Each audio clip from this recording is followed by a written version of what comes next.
Abra sua Bíblia comigo, por favor. Malaquias capítulo 3, versos 6 a 12. Porque eu, o Senhor, não mudo. Por isso vós, ó filhos de Jacó, não sois consumidos. Desde os dias de vossos pais vos desviastes dos meus estatutos e não os guardastes.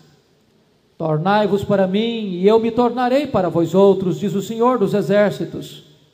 Mas vós dizeis, em que havemos de tornar? Roubará o homem a Deus? Todavia vós me roubais e dizeis, em que te roubamos? Nos dízimos e nas ofertas. Com maldição sois amaldiçoados, porque a mim me roubais, vós, a nação toda. Trazei todos os dízimos à casa do tesouro, para que haja mantimento na minha casa. E provai-me nisto, diz o Senhor dos exércitos. Se eu não vos abrir as janelas do céu e não derramar sobre vós bênçãos sem medidas. Por vossa causa, repreenderei o devorador, para que não vos consuma o fruto da terra.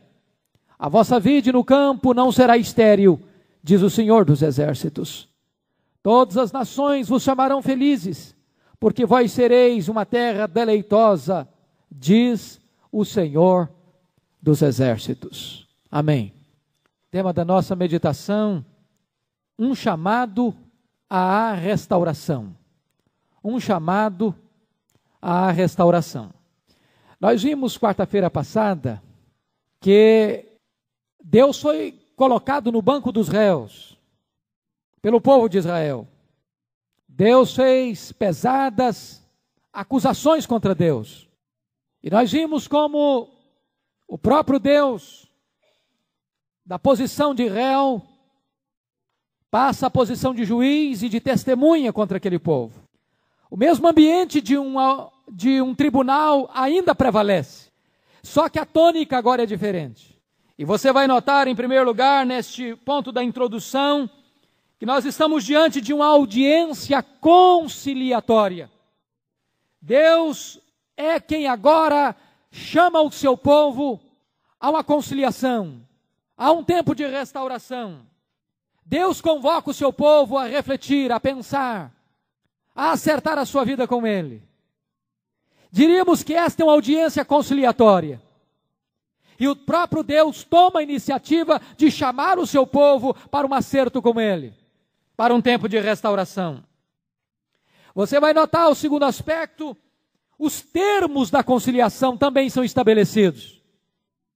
O Deus da aliança chama o seu povo amado, porém muitas vezes esse povo rebelde tem recalcitrado contra Deus. Mas agora Deus estabelece os critérios desta conciliação. Esta conciliação devia ser uma volta do coração e uma volta do bolso. Uma volta que passa por um quebrantamento, por um retorno para Deus, mas uma volta que tange também a questão financeira, que tange também a questão econômica. Parece que não tem a ver, parece que são coisas distintas, mas tem tudo a ver, está profundamente conectado. Aquele que diz que volta para Deus, mas o bolso não voltou para Deus, precisa questionar profundamente se verdadeiramente já se voltou para Deus.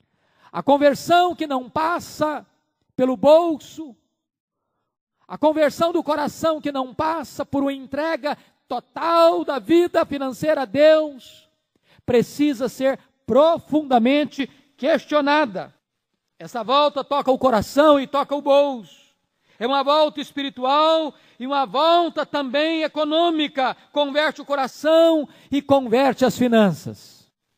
Terceiro aspecto é a necessidade desta conciliação.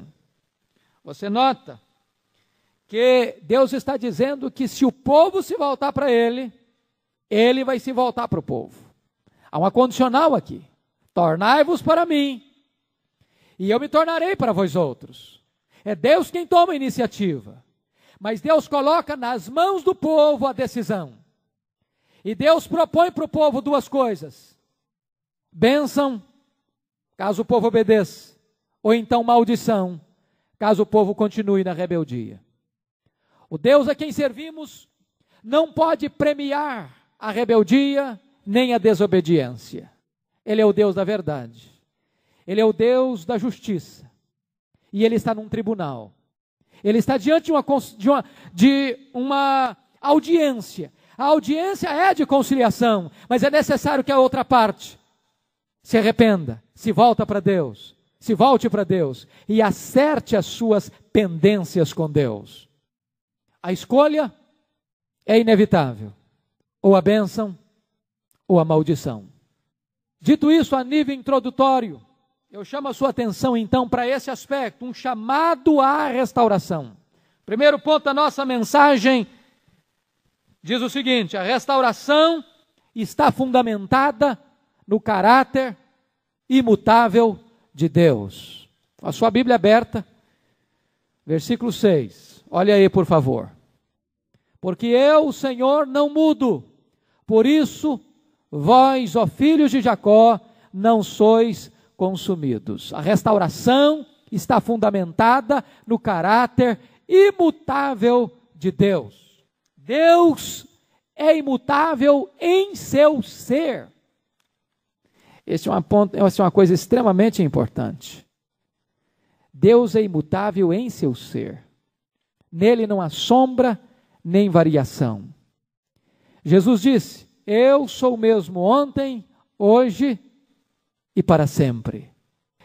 Este é um ponto tão fundamental, queridos irmãos, porque nós somos seres sujeitos a mudanças. A nossa vida tem altos e baixos. Mudamos de humor, mudamos de ideia, mudamos de casa, mudamos de emprego, mudamos de sentimentos, mudamos de decisões. A nossa vida está muitas vezes ao sabor das circunstâncias. Hoje somos uma coisa, amanhã poderemos ser outra. Hoje aplaudimos algo, amanhã abominamos a mesma coisa que aplaudimos. A mesma multidão que aplaude Jesus e diz hosana ao que vem em nome do Senhor, daqui a pouco está gritando freneticamente: crucifica-o, crucifica-o, crucifica-o. O mesmo discípulo que diz: eu irei contigo até a morte, daqui a pouco nega que conhece esse Jesus. Mas a Bíblia está dizendo que nós podemos ser restaurados, porque o Deus a quem servimos é imutável em seu caráter. Isso é maravilhoso, porque às vezes nós pensamos que Deus é como a gente. Tem dia que você acorda como eu, coração triste, com a alma anuviada, com o semblante abatido, com a onda de tristeza a cobrir a nossa alma. E nós começamos a pensar que, porque o nosso sentimento está em crise, o amor de Deus por nós também mudou e sofreu abalos. Mas eu quero lhe dizer que quando você fica triste, quando a sua alma está coberta de luto, o amor de Deus por você não mudou, o sentimento de Deus por você não mudou, o propósito de Deus por você não mudou. Deus é imutável em seu ser. Segundo lugar, Deus é imutável em relação à sua aliança conosco. Isso significa, queridos, que Deus é leal ao compromisso que assume conosco, de ser o nosso Deus, o Deus dos nossos filhos, da nossa descendência, por todas as gerações, para todo sempre. Ou seja, ainda que sejamos infiéis, Deus permanece fiel. Deus não nega a si mesmo. Deus vela pela sua aliança. Ele firmou aliança perpétua, eterna. E Ele vela por esta aliança. Esta é uma das doutrinas mais lindas da Bíblia. É a doutrina da aliança, a doutrina do pacto. Deus é fiel ao pacto. Deus é fiel à aliança. Você vai ver na história de Israel que sempre Deus recorda à nação de Israel o seu pacto, a sua aliança, a sua palavra firmada. Deus é fiel, Deus é imutável, a palavra que Ele empenhou conosco, Ele prometeu nunca nos abandonar. Deus às vezes nos disciplina, Deus às vezes nos corrige, Deus às vezes nos leva para o deserto para saber o que está no nosso coração, Deus às vezes nos joga no deserto, às vezes nos joga na fornalha, Deus às vezes adia os nossos sonhos, Deus às vezes tira aquilo que nós gostamos, para nos desmamar com as glórias do mundo. Mas Deus nunca cessa de nos amar. Deus nunca desiste de nós. Deus nunca desiste do propósito eterno que Ele tem de nos transformar à imagem do Rei da Glória, de nos transformar à imagem e semelhança do Senhor Jesus Cristo. Ele é imutável em seu propósito da sua aliança. Terceiro lugar, diz Malaquias que a imutabilidade de Deus é a nossa segurança. Olha o versículo 6, quando Malaquias diz, porque, dizendo em nome de Deus, porque eu, o Senhor, não mudo, por isso vós, ó filhos de Jacó, não sois consumidos. Está existindo aqui um contraste entre a imutabilidade de Deus e a variedade contínua e constante dos filhos de Jacó, semelhante ao pai Jacó. Jacó era um homem de altos e baixos. Jacó era um suplantador. Jacó era um homem que variava muito na sua vida. E Deus está dizendo, eu não mudo, embora vocês mudem. Eu continuo sem mudar. E é por esta razão que vocês não são consumidos. Se Deus os tratasse segundo os nossos pecados, diz o livro de Lamentações, nós seríamos então destruídos. Seríamos destruídos. Que coisa boa, queridos, que Deus não nos trata segundo os nossos pecados, mas consoante as suas muitas misericórdias. É por isso que nós não somos destruídos, por causa da imutabilidade de Deus. Segundo ponto da nossa mensagem, a restauração está disponível mediante um convite gracioso de Deus. Veja o verso 7, por favor. Desde os dias de vossos pais vos desviastes dos meus estatutos, e não os guardastes. Tornai-vos para mim, e eu me tornarei para vós outros, diz o Senhor dos Exércitos. Mas vós dizeis, em que havemos de tornar? Primeiro ponto aí, a paciência perseverante do restaurador. Desde os dias de vossos pais vos desviastes dos meus estatutos, e não os guardastes. Na verdade, o que Deus está dizendo é o seguinte, a geração de Malaquias não foi muito diferente em alguns aspectos às gerações passadas. Como que estivesse no DNA da nação. Como se estivesse na medula da nação, a tendência para se desviar, para se afastar, para apostatar, para desobedecer. Mas diz o texto que Deus é paciente.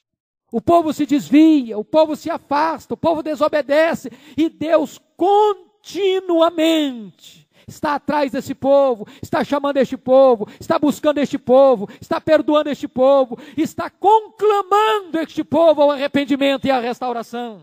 Segundo aspecto, o profundo anseio do restaurador. Veja aí no verso 7, quando Deus diz, tornai-vos para mim. Notem vocês, que não é apenas para um relacionamento de religião, não é apenas um ritual, não é apenas para pertencer à religião mosaica, frequentar o templo de Jerusalém, não é apenas para sacrificar, não é apenas para realizar uma liturgia. Deus está dizendo, tornai-vos para mim. Que coisa fantástica isso. Cristianismo, irmãos, é muito mais do que um credo. É muito mais do que uma religião. Cristianismo é uma pessoa. Cristianismo é um relacionamento com o Deus vivo. Tornai-vos para mim. Deus quer comunhão. Deus quer intimidade com Ele. Deus quer relacionamento com Ele. Terceiro lugar, notem vocês a dinâmica relacional do restaurador. Deus diz assim, e eu me tornarei para vós outros, diz o Senhor dos Exércitos. Preste atenção numa coisa. Deus é imutável, mas Deus é dinâmico. Tem gente que pensa que Deus é imutável no sentido de ser engessado. Não, Deus não é engessado. Deus é imutável no seu ser, mas Deus é dinâmico nas suas ações. De tal maneira que o seu relacionamento com Deus vai variar dependendo da maneira como você se relaciona com Ele. Deus não é estático, Deus não está engessado, petrificado. Não. A sua relação com Deus vai variar dependendo da maneira como você relacionar-se com Ele. Se você se tornar para Deus, Ele vai se tornar para você. Se você se achegar a Deus, segundo Tiago, ele diz Tiago, Ele vai se achegar a você. É uma relação bilateral. É comunhão de duas pessoas que se amam. É por isso que não se constrói um casamento sozinho, só um cônjuge investindo e outro não. A Bíblia diz que nós estamos casados com Deus, e o Velho Testamento diz que Israel é a esposa de Deus. O Novo Testamento diz que a igreja é a noiva de Cristo. É um relacionamento bilateral de amor, de compromisso, de fidelidade, de respeito, de obediência, de carinho, de afeto. É preciso que a igreja se volte para Deus, para que Deus se agrade da igreja. Deus não pode se agradar de um povo que o desobedece, que o desonra e que volta as costas para Ele. A Bíblia diz que Deus procura adoradores, que o adorem em espírito e em verdade. Se você notar, antes de Deus requerer os dízimos, Deus requer o coração. Antes de Deus ordenar para o povo trazer todos os dízimos, Deus ordena que o povo traga a sua vida. Tornai-vos para mim. Não é legalismo. Não é apenas um compromisso onde a pessoa diz, agora eu já entreguei meu dízimo, estou quites com Deus, não importa como eu vivo, estou guardado, protegido por Deus. Não, não é isso que a palavra de Deus ensina. Deus diz, primeiro eu quero a sua vida, primeiro eu quero o seu coração, tornai-vos para mim. Só então Deus diz, agora tragam os dízimos. Nota em quarto lugar, a insensibilidade espiritual dos que são chamados à restauração. E o povo pergunta, mas vós dizeis, em que havemos de tornar? Pior do que o pecado é a ignorância, é a insensibilidade, é o anestesiamento, é a consciência cauterizada. Pior do que pecar contra Deus é pecar contra Deus e achar que não pecou contra Ele. Há muitas pessoas que não choram pelos seus pecados, não é porque não tem pecado, é porque não tem consciência dele. Se vocês notarem, as pessoas que mais choraram pelos seus pecados não foram aquelas que mais pecaram, foram aquelas que mais perto de Deus andaram. Foram aquelas que mais consciência tiveram de quão pecadores eram diante do Deus Santo e puro. Terceiro ponto da nossa mensagem. A restauração passa pela fidelidade na devolução dos dízimos. Versículos 8 a 10. O primeiro ponto que eu chamo a sua atenção é que o dízimo é um princípio estabelecido pelo próprio Deus. A palavra dízimo, acho que é claro para todo mundo, significa a 10ª parte. Há poucos dias eu soube de uma igreja em São Paulo que fez uma propaganda e botou uma faixa. Nós agora cobramos o dízimo de 5%. Estamos fazendo uma promoção do dízimo. Uma liquidação espiritual. Você quer botar a sua conta em dia com Deus? Estamos abaixando a cota. É hilário e blasfemo. Quem tem autoridade para mudar a santa palavra de Deus? O dízimo não é invenção da igreja. Uma das dificuldades que muitos pastores encontram hoje em falar sobre dízimo, talvez seja por ignorância, por desconhecer o que a Bíblia ensina sobre esse assunto. A Bíblia fala mais sobre dinheiro do que sobre céu, do que sobre inferno. Há mais de 2.000 referências explícitas sobre dinheiro na Bíblia. E o Senhor Jesus Cristo revelou por quê. Porque onde estiver o teu tesouro, aí estará o teu coração. O Senhor Jesus disse por quê. É porque ninguém pode servir a dois senhores, ninguém pode servir a riqueza e servir a Deus. Enquanto o homem amar o dinheiro, ele não pode amar a Deus.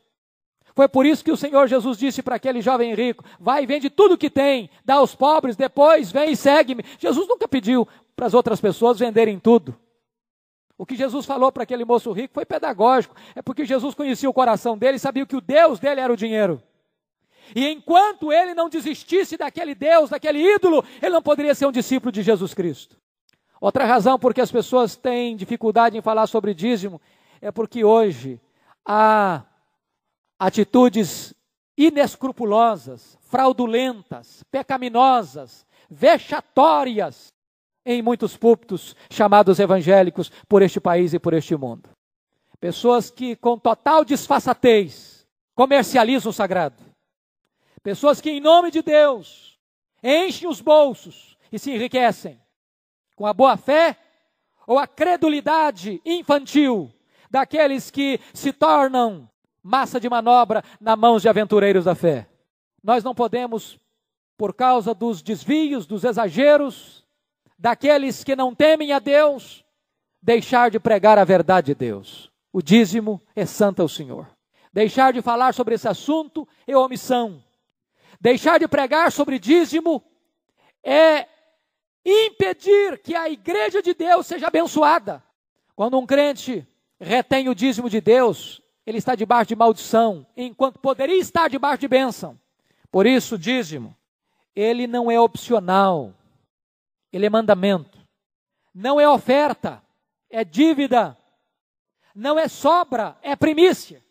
O dízimo é ensinado em toda a Bíblia, antes da lei, na lei, nos livros históricos, nos livros poéticos, nos livros proféticos, nos evangelhos e nas cartas. O dízimo está em toda a Bíblia. Mas, mesmo assim, porque o homem tem o coração tão apegado no dinheiro, porque o dinheiro é o maior dono de escravos deste mundo, porque o dinheiro talvez seja o maior ídolo deste mundo, nós, seres humanos, versados em tantas tergiversações, em tantos contornos, começamos a dar desculpas. E eu vou citar algumas delas. As desculpas descabidas que nós procuramos dar para evitarmos a obediência em relação ao dízimo.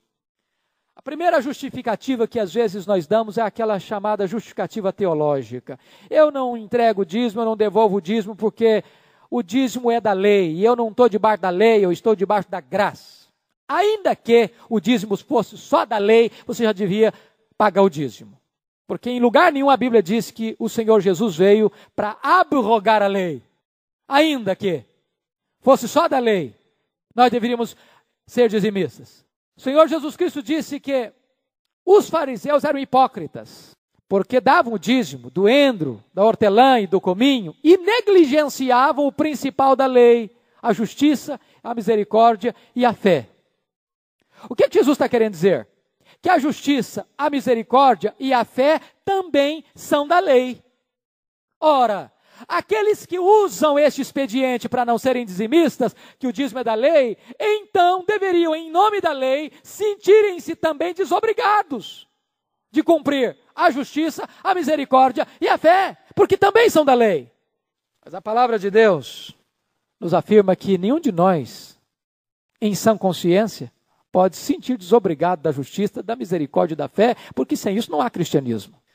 A segunda justificativa que algumas pessoas usam é a justificativa financeira. Olha, eu não pago dízimo, eu não devolvo o dízimo porque o meu salário não dá e não sobra. Esse argumento parece razoável, mas não é não. Pelo princípio do que a Bíblia ensina, dízimo não é sobra. Deus não é Deus de resto. Resto a gente dá para os animais domésticos, quando tem. Deus é Deus de primícia.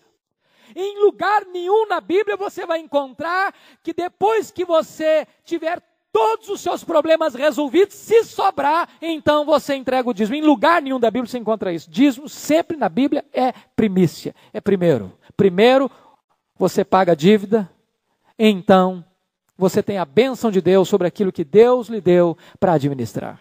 A Bíblia diz assim: honra o Senhor com as primícias de toda a tua renda, e se encherão os teus lagares, se fartarão os teus celeiros. O profeta Ageu chega a dizer que quando nós retemos o dízimo dentro desta ideia, quando nós vamos receber o nosso salário, é como se você botasse o seu salário num saco furado. Vaza, vaza. Porque aquilo que você sonega de Deus, o gafanhoto come. O gafanhoto come. Terceira justificativa é a justificativa matemática. Tem gente que diz, não, eu não sou dizimista não, porque eu conheço fulano, beltrano, ciclano, que não é dizimista e prospera. E eu conheço fulano, beltrano, ciclano, que é dizimista e não prospera. Então não tem nada a ver uma coisa com outra. A Bíblia diz que a prosperidade sem fidelidade não é sinal de bênção, não. Não é sinal de bênção. A bênção está na obediência e na fidelidade. Nem toda pessoa próspera é uma pessoa abençoada, não. No ponto de vista bíblico, não. A bênção está na fidelidade. E mais do que isso, se na antiga dispensação as bênçãos vinham muito traduzidas em termos de coisas materiais, nós que somos da nova aliança, as bênçãos são muito mais traduzidas em questões espirituais. É por isso que pregamos da última vez aqui no domingo à noite, que nós somos um povo super abençoado, porque nós já estamos abençoados com toda a sorte de bênção em Cristo Jesus.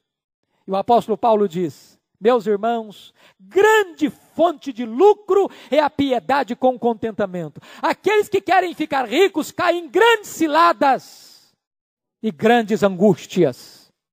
Então, é possível uma pessoa não ser próspera, rica financeiramente e ser muito abençoada. Quem assistiu o fatídico, dramático depoimento do senhor Roberto Jefferson ontem, ele disse uma frase que me impressionou. Ele disse o seguinte: gente pobre, família pobre é que é família unida. Me aponte uma família rica, unida.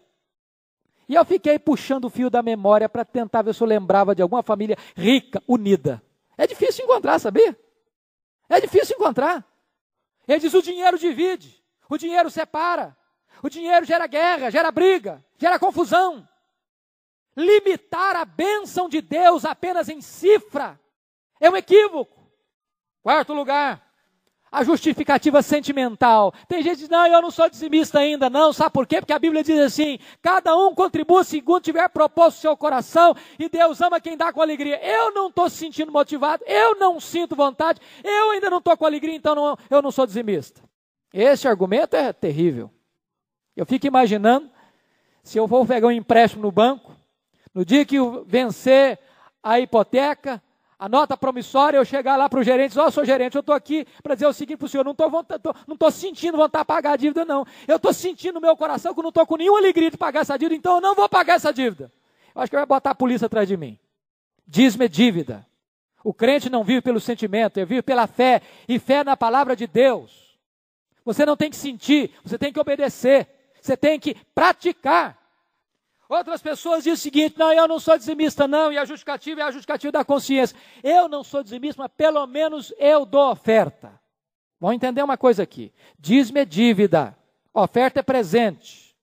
Vamos imaginar que eu deva para o Stanley R$1.000, mas eu não quero perder a amizade do Stanley, e aí eu chego para ele e dou um presentinho para ele de R$50, tentando suborná-lo, tentando comprá-lo, tentando amainar o coração dele para que ele desconsidere a dívida de R$1.000 que eu tenho com ele. Se eu quero dar um presente para o Stanley, primeiro eu pago a dívida com ele.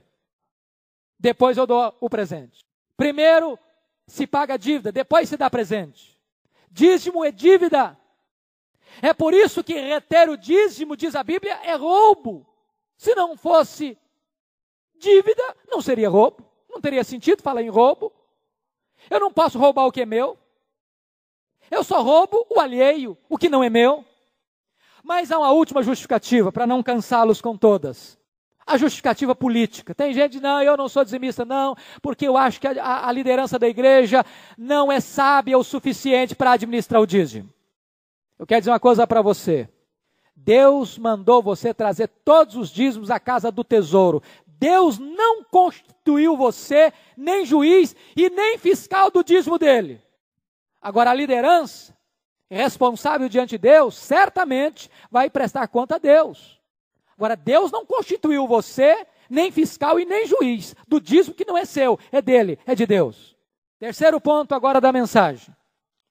Pecados graves quanto ao dízimo. Olhe comigo, por favor.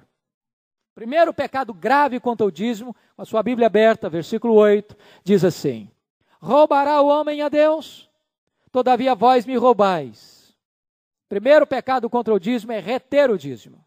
Se você notar, o povo já estava roubando a Deus em outras coisas. Estava roubando a Deus em outras coisas. No capítulo 1, versículo 13, eles estavam roubando a Deus quando traziam para Deus o animal dilacerado. A palavra dilacerada aqui, já disse na vez que eu expus aqui, era um animal que já estava lá morto por uma fera do campo, apodrecendo, ia apodrecer, e eles falaram, não vão deixar estragar não, vamos oferecer para Deus. Não é só a sobra não. Eu não vou nem falar a palavra para vocês não perderem o apetite quando chegar em casa. Eles estavam roubando a Deus, vejam vocês no capítulo 3, versículo 5, quando eles também oprimiam a viúva e o órfão, porque a Bíblia diz que quando você oprime, retém o salário do jornaleiro, isso sobe aos ouvidos de Deus. É como se você estivesse usurpando o próprio Deus. Mas agora eles estão em terceiro lugar roubando a Deus nos dízimos. O que é importante notar que na língua hebraica, a palavra roubar aqui significa tomar à força. Não é aquele roubo do batedor de carteira, que está aqui do seu lado, como que dando uma de sonso, e quando você descuida, ele lança a mão do seu objeto e sai correndo, furtivamente. A palavra aqui não é essa. Roubar aqui significa um assalto intencional, planejado, ostensivo. Essa palavra só aparece mais uma vez no Velho Testamento, lá em Provérbios 22, 23. E a palavra que aparece lá é a palavra que descreve o despojamento do pobre. Despojar o pobre, assaltar o pobre. Por isso, quando uma pessoa retém o dízimo, ele está afrontando a Deus, assaltando a Deus, ostensivamente, abusivamente. Isso é uma tolice, por algumas razões. Por que roubar a Deus é uma insensatez? Primeiro, porque tudo é de Deus. A Bíblia diz que do Senhor é a terra e os que nela habitam. Você é de Deus, sua vida é de Deus. Sua casa é de Deus, seu carro é de Deus, seu apartamento é de Deus, a sua saúde é de Deus, o seu dinheiro é de Deus, seus filhos são de Deus, o seu cônjuge é de Deus. Se Deus der um estalo de dedo, Ele corta a sua respiração. E a Bíblia diz que tudo que você tem, você não pode levar. É tolice querer reter entre os dedos aquilo que é de Deus. Segundo lugar, você reter o que é de Deus é insensatez, sabe por quê? Porque Deus é o doador, o provedor de tudo que você tem. Toda boa dádiva procede dele. Foi Deus quem lhe deu inteligência para trabalhar, para produzir. É Deus quem abriu a porta na empresa que você trabalha, no emprego que você tem, ou na informalidade do serviço que você tem. Tudo vem de Deus. A Bíblia diz que reter o dízimo é botar salário num saco furado. A Bíblia diz que aquele que retém mais do que é justo é pura perda. Reter o dízimo é desconfiar da providência de Deus. Reter o dízimo é se pôr debaixo de maldição. Reter o dízimo é desamparar a casa de Deus. Então esse é o primeiro pecado. Reter, roubar. Segundo pecado, versículo 10. Olha aí, por favor. Malaquias diz em nome de Deus: trazei todos os dízimos. Frise a expressão todos. Então o segundo pecado é subtrair o dízimo. Subtrair. O que é que eu quero dizer com isso? Não pense você que Deus não saiba fazer conta, que Deus não sabe fazer conta. Deus conhece matemática. Deus sabe multiplicar, somar, dividir e subtrair. Então, quando você põe o seu envelope no gasofilácio dizendo, eu estou entregando o dízimo, é preciso certificar se realmente é o dízimo. Porque a Bíblia diz, trazei todos os dízimos. Você se lembra de um fato dramático no Novo Testamento, quando um casal vendeu uma propriedade, trouxe aos pés dos apóstolos o valor, e o casal combinou entre si de reter parte do valor, e chegou para os apóstolos e disseram, nós estamos trazendo tudo. O problema deles não foi trazer a oferta, não foi trazer a metade, não foi trazer uma parte. O problema daquele casal foi trazer uma parte, dando a ideia que estava entregando tudo. Deus não aceita ser enganado. Quem pode enganar a Deus? Então, subtrair o dízimo é um risco, é um perigo, é um pecado contra Deus. Terceiro pecado que Malaquias aponta aqui é administrar o dízimo. Veja o verso 2, verso 10. Trazei todos os dízimos à casa do tesouro. Deus não está dando carta branca para nenhum de nós administrar o que é dele. Tem gente que diz o seguinte: bom, eu sou dizimista, mas eu mesmo administro o dízimo. Eu entrego 1% para o missionário tal, eu entrego 2% para o asilo tal, eu mando mais 2% para a obra de caridade tal, eu administro comprando literatura com outra parte, e outra parte eu entrego. Está errado. Deus está dizendo: trazei todos os dízimos à casa do tesouro. Ele não nos constituiu administradores daquilo que é dele. Ele deixa 90% na sua mão para você administrar com critério. Tem gente que ainda faz outra coisa. Ele diz o seguinte: eu sou dizimista, mas eu é que vou determinar para onde eu vou mandar o dízimo. Eu frequento a igreja tal, mas eu mando parte do meu dízimo para a igreja tal e outra parte para a igreja tal. Eu quero dizer para você que isso é a mesma coisa de você chegar no McDonald's, pedir um lanche, comer o lanche e pagar o lanche no Bob's. Você tem que trazer todos os dízimos à casa do tesouro, aonde você se alimenta da palavra de Deus. Este é o critério bíblico.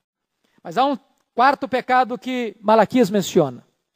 É o pecado de subestimar o dízimo. Versículo 8. Em que te roubamos? Eles perguntaram. No dízimo? Mas dízimo não tem importância, dízimo não tem valor, dízimo é uma coisa de somenos. Quando nós subestimamos a questão do dízimo, irmãos, nós estamos pecando contra Deus. É inconcebível, preste atenção nisso. É inconcebível um crente não ser um dizimista fiel. Achando, não, eu sou um crente piedoso, mas eu não sou dizimista. Preste atenção nisso. Não é possível você ter intimidade com Deus roubando a Deus. Eu não posso estar roubando o Stanley e ser íntimo do Stanley. Não posso. Comunhão implica em relacionamento transparente e leal. Isso é coisa séria, isso é coisa de implicações profundas. Quarto lugar, perigos sérios quanto à negligência do dízimo. Veja o verso 9. A maldição divina. Irmãos, querem coisa mais pesada do que isto? Olha o verso 9. Com maldição sois amaldiçoados, porque a mim me roubais, vós a nação toda. Agora não são só sacerdotes não, agora é a nação inteira. Você já imaginou o que é uma vida, uma família, uma igreja, uma cidade, um país amaldiçoado? E Deus diz a causa: com maldição sois amaldiçoados, porque a mim me roubais, vós a nação toda. Amados irmãos, nós não podemos quebrar as leis de Deus sem sofrer as correspondentes consequências. Você não viola a lei da gravidade sem se machucar. Você não quebra uma lei de Deus sem ser penalizado. Deus não premia a desobediência. Segundo lugar, segundo risco, segundo perigo, versículo 11, é a devastação do devorador. Note você aí: por vossa causa repreenderei o devorador, para que não vos consuma o fruto da terra.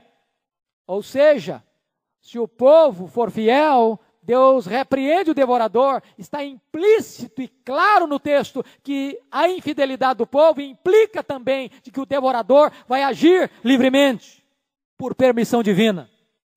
Nós é que vamos escolher se queremos a mão de Deus permitindo o devorador, ou se queremos a mão de Deus impedindo o devorador. Preste atenção, irmãos. Nós estamos vivendo numa geração mística demais. E andou pelo Brasil uma onda, bem recentemente, que ainda permanece em alguns setores evangélicos brasileiros, a questão da quebra de maldição. Tinha muita gente que achava que quebra de maldição era coisa mística. Ia lá, impunha as mãos e quebrava a maldição. Essa maldição aqui não se quebra com oração, não. Essa maldição aqui se quebra enfiando a mão no bolso e acertando as contas com Deus, sendo fiel a Deus. Último lugar, último ponto da nossa mensagem. A restauração traz bênçãos singulares de Deus. Versos 10 a 12. A primeira bênção que o profeta menciona aí é que Deus diz: abrirei as janelas dos céus. É a mesma imagem lá do dilúvio. Quando Deus abriu as comportas do céu para derramar um dilúvio, mas um dilúvio de juízo. Agora Deus está dizendo: se você for fiel, eu vou abrir as comportas, as janelas dos céus e vou derramar um dilúvio de bênção sobre a sua vida. Abundância. É do alto que procedem as bênçãos. É óbvio que nós temos que evitar dois extremos aqui, queridos irmãos. Tanto a teologia da prosperidade, que limita a bênção de Deus ao dinheiro, quanto a teologia da miséria, daqueles que pensam que uma pessoa piedosa não pode ser próspera financeiramente. Pode e deve, se possível. Com trabalho honrado e honesto, a prosperidade é bênção de Deus. A bênção do Senhor não traz desgosto, diz a Bíblia. E ela enriquece, diz as Escrituras. Segunda coisa, versículo 10, Deus está dizendo que vai derramar, não vai apenas abrir a janela dos céus, mas Ele vai dar uma bênção sem medida. Bênção sem medida. Olha, irmãos, eu vou lhes dizer que tanto no Antigo Testamento quanto no Novo Testamento, há sim uma conexão entre fidelidade e prosperidade financeira também. Também. O apóstolo Paulo, escrevendo a sua segunda carta aos Coríntios, ele foi muito claro nisso, falando sobre dinheiro, sobre oferta. Diz que quem semeia com abundância também ceifará. Se você quiser, faça uma experiência. Diz Efésios 6:8 que o bem que você faz retorna para você. A Bíblia diz, por outro lado, que o mal feito cai sobre a cabeça do malfeitor. Faça uma prova disso. Comece a ser um ofertante. De vez em quando abençoa alguém com oferta. Algumas coisas que me marcam profundamente. Profundamente. Eu estive em Brasília e me hospedei na casa do presbítero Adilson, um homem próspero, um homem rico. E eu fiquei muito impressionado que logo de manhã, quando eu desci para o café, ele me deu um envelope. Eu disse: mas o que é isso? Ele disse para mim: há muitos anos, pastor, toda pessoa que eu hospedo na minha casa, eu dou uma oferta para ele. E eu fiquei impressionado com aquilo. Eu nunca tinha escutado isso, nunca tinha visto isso. Diz, há muitos anos, toda pessoa que eu recebo na minha casa, eu dou uma oferta para ele. Que tocou meu coração. Ele me disse mais: em qualquer lugar que eu estiver, no aeroporto, numa rodoviária, na rua, que eu encontrar um ministro de Deus, eu dou uma oferta para ele. Não sei, não quer saber se ele é rico, se ele é pobre, se ele precisa, se não precisa. Ele diz: pastor, o que Deus tem feito comigo é uma coisa magnífica. Deus não tem aberto as portas, janelas, não. Deus tem aberto janela, porta e tudo sobre a minha vida financeira. Eu tenho muito mais do que jamais posso usufruir. Irmãos, este é um princípio espiritual. O que você semeia, você colhe. Eu tive uma experiência muito gostosa essa semana. Eu disse para minha filha, Mariana, domingo eu tive a alegria de fazer uma oferta para uma pessoa. Disse para ele: minha filha, papai fez uma oferta hoje a uma pessoa. Um dia depois, Deus me deu 5 vezes aquilo que eu tinha dado para aquela pessoa. Dei no domingo, na segunda-feira recebi 5 vezes mais. Deus é fiel. Essa é uma lei de Deus. É a lei da semeadura. A palavra de Deus é clara nesse sentido. Está lá em Provérbios 11, 24 e 25 o seguinte: a quem dá liberalmente, ainda se lhe acrescentam mais e mais. Ao que retém mais do que é justo, ser-lhe-á pura perda. A alma generosa prosperará, e quem dá a beber será dessedentado. Você quer ter experiência? Faça a prova. Faça a prova de Deus. Terceira coisa que Deus vai fazer, vai repreender o devorador, versículo 12. Deus vai inibir, Deus vai proibir, Deus vai impedir a ação do devorador na vida daqueles que lhe são fiéis. Finalmente, o texto diz que você vai ter uma vida feliz. Versículo 12. Deus diz assim: todas as nações vos chamarão felizes, porque vós sereis uma terra deleitosa, diz o Senhor dos Exércitos. A obediência produz felicidade, irmãos. E eu não estou falando que felicidade é dinheiro, não. Você pode não ter dinheiro e ser feliz. Tem gente que tem dinheiro e não é feliz. Mas quando o seu coração está obedecendo a Deus, sendo fiel a Deus, há uma alegria na sua alma, há um regozijo no seu coração. E eu quero terminar com 2 aplicações. Primeira aplicação, na conclusão, Deus chama o seu povo para fazer uma prova dele. Versículo 10, fazei prova de mim. Eu acho magnífico isso. Deus sabe o apego que nós temos ao dinheiro. Deus sabe quantas vezes é difícil enfiar a mão no bolso. Tem gente que parece que tem jararaca no bolso. E Deus então desafia a gente, diz assim, faça a prova. Faça a prova. Você duvida? Você não acredita não? Faça uma experiência. Faça a prova de mim. Eu não conheço ninguém que, provando a Deus, sendo fiel a Deus, não tenha sido honrado por Deus. Agora, faça-me o favor. Faça-me o favor. Tem gente que diz o seguinte, olha, eu vou entregar o dízimo, porque Deus vai ter que me abençoar.